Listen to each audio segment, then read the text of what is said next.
Hey gang, Spada here. I just wanted to give you all an overview and some opinion on a lot of the news from ToyFair 2010.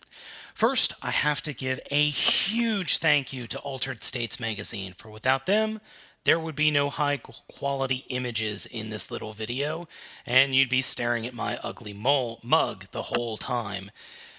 Yeah, I know I'm not pretty, but again, thanks to ASM for all their hard work. You can check out all of their Toy Fair coverage at this website.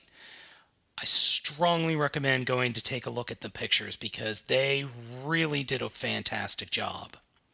So, in this video and in the following videos, I'm going to cover what I see as the big news. So, I'll not be talking about things like activators, roleplay, power bots, or the Legends lines. Unfortunately, they're just not that important to me. I really wanted to clarify that. I have nothing against these sublines. They're just not that important to me. And to be honest, I just don't care about them. I'm not going to be buying those. I'm going to be buying the bigger figures. So I do like them. I might talk about them later, but for right now, I just want to get on to the figures that interest me the most. This first video is going to cover the fate of the Revenge of the Fallen line. It's pretty much dead. Well, at least the name is, anyway. Revenge of the Fallen is being recast as simply Transformers, and the packaging is being changed from the odd red color of the Fallen's eyes to a new rust orange color, very similar to that rust orange color that was really popular on cars in the past few years.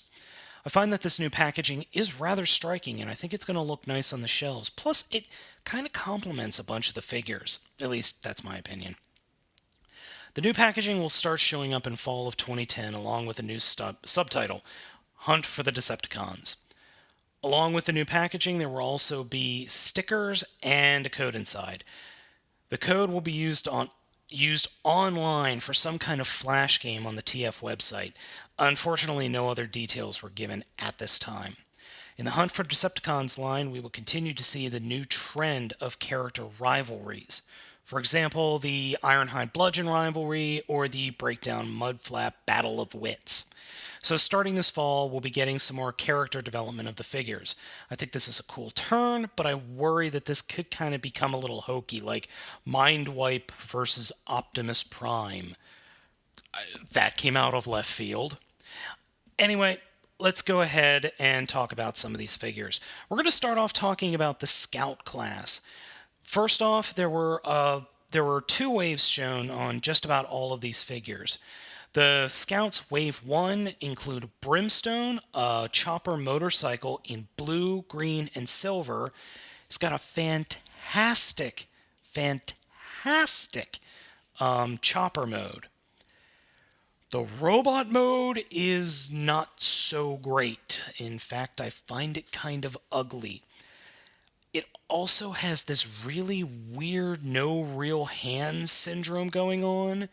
The actual toy was shown as just completely lacking hands, but they're in there. They're just these little tiny claws that you unfold from the wheels, which form the arms. Really, it kind of looks like Psykill of the GoBots had a bad beat up with, oh, okay, that's going bad places. I don't want to. Let's move on. The next new figure is Hubcap. It's a 1950s roadster, and it looks really cool. It reminds me of the laser bots from the Generation 2 line. Very neat looking, just really kind of neat looking. I rather like it. Let's see. Then there were two other figures in that wave. Crankshaft is a black and yellow Dune Runner repaint, while the next guy is Backfire, a red and white knockout repaint. I don't really get what the deal is with the knockout mold. It's like they keep just throwing that mold out. I don't know. Don't know what to say. But let's move on to the second wave. The first in the line that was shown is Insecticon. It's a bug, a six-legged bug with wings. I'm a little bit iffy on that one, but we'll see what happens. Next is Breacher, a blue six-wheeled tank. The vehicle mode is very similar to Micromaster Big Shot. Look, that guy interests me. I'm thinking that that's going to be an interesting figure. Well, if it isn't or isn't, don't know yet, but we'll see. So, moving away from the Scouts, that was all that was shown of the Scouts. We move into the Deluxe class figures. And there's not a whole lot new here in the first wave. First, we've got Ironhide, the Deluxe figure. Okay, great. It's Ironhide. He doesn't look all that great, but he does come with an interesting gimmick. He's got a drone, the same drone that was used in the Revenge of the Fallen game, that can snap on in both modes. That's pretty cool. Next is Battle Blade's Bumblebee. It's supposedly a new mold. I don't see it. It looks exactly like the other mold, or the other molds. On its right arm, it does have a flip-out blaster, and on its left arm, it has a flip-out energon blade thingy. So, the next two are repaints. We've got Sea Attack Ravage. Hey, Ravage is cool. Then this is actually a pretty good-looking repaint. And Jetblade. It's a repaint of the Deluxe Dirge mold. I really like this repaint. It's rather striking in the sky blue and silver.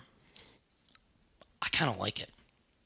All right, so next we come to Wave 2 of the Deluxe class. First up, we've got Sidearm Sideswipe.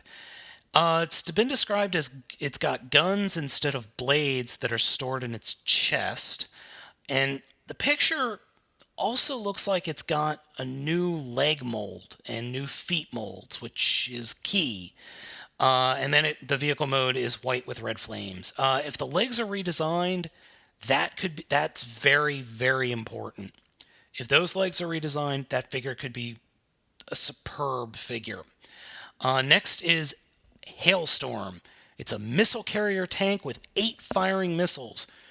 Personally, I can't wait for this one. This guy looks awesome. I really want to get a hold of this one. It just looks so cool. Rounding out the Deluxe class in Wave 2 is Elita 1. It's the third bike that's supposed to merge with Chromia and RC. Unfortunately, it's just a repaint of Chromia.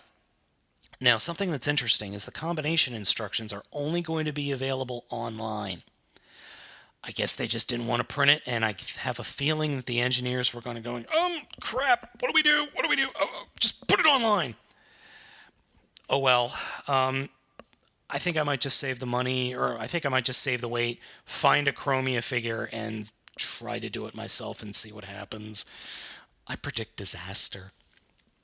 Okay, so moving away from the Deluxes, we come into the Voyager figures. First up is Sea Spray. Oh, I want that figure so bad. Oh, yes, please, I want that figure. Next is a repaint of Ratchet. This is his 4th repaint. Don't care. And finally, Payload, a rather urine yellow recoloring of Long Haul with pink swords. Yeah, if you couldn't guess, I'm not getting that one. Voyager class Wave 2. We have Optimus Prime with apparently a new mold. Finally, it's not the same Voyager mold that's been repainted 12 times. God, I got it the first time it came out with the Target version that was all shiny. And then there was another version, and another version, and another version. And now there's a Japanese version that's painted like the leader version that comes with all this extra Jetfire parts that you can snap onto him. Great. So not only is Jetfire dead, but he becomes a rocket pack in truck mode. Awesome. Anyway, that's it. Unfortunately, there are no pictures of that figure. It was just announced, but there are no pictures. Its chest can open. I'm going back to the Voyager class figure that I was ranting about. The chest opens. Matrix is in there. You can take it out and play with it. It has swords, and it's tank canisters for pistols. Next, we go to the Human Alliance with Jazz with Lennox. In an I'm not dead move, Jazz reappears with Lennox. Should appear on the packaging somewhere that I'm not dead, I guess. Lennox has a motorcycle that turns into Jazz's gun. That's actually pretty cool. And as you can see from the pictures, it looks pretty cool. It's not the same transformation as, say, the Deluxe class version, but the Deluxe class version was a horrible toy, for the most part, especially with the arms. This looks pretty darn cool. All right, so rounding out the Hunt for the Decepticons line and coming to the end of this video, we're going to be talking about the Leader class figures. Finally, Leader class Starscream has been announced. And his review has only been on YouTube from all the scalpers and their friends for the past, 4 or 5 months. Way to go, Hasbro. Way to go. We're also getting a new Optimus Prime with hooks instead of swords and random spots of black paint to show battle damage. If you looked at the pictures, he looks like a member of KISS because half of his face is black. Yeah, I'm passing on that one. I have no interest in it. I think the only thing that can come out of that figure is the fact that it looks like the swords fold up on the forearms and don't stick out so they get in the way. Finally, the last figure that was shown was a figure called Battle Ops Bumblebee. It's not a leader class. It's a next class up. I guess you could call it a supreme class. It's apparently 2 inches taller than the tallest current leader. It's going to have tons of lights and sounds. I couldn't care less. I got burned horribly on Ultimate Bumblebee. This figure is smaller than that. The vehicle mode looks terrible. And the robot mode looks meh. So, I don't know what to say other than I don't care. I'm sorry. This figure I have no interest in this guy. And plus, looking at the picture closer, it looks like he's horribly mistransformed. Ugh. Anyway, so that's the first video from ToyFair 2010. I am Spada, otherwise known as Baltmatrix. Again, thank you for Altered States Magazine allowing me to use their pictures. And coming up, part 2 of the Transformers ToyFair 2010. Catch you guys later.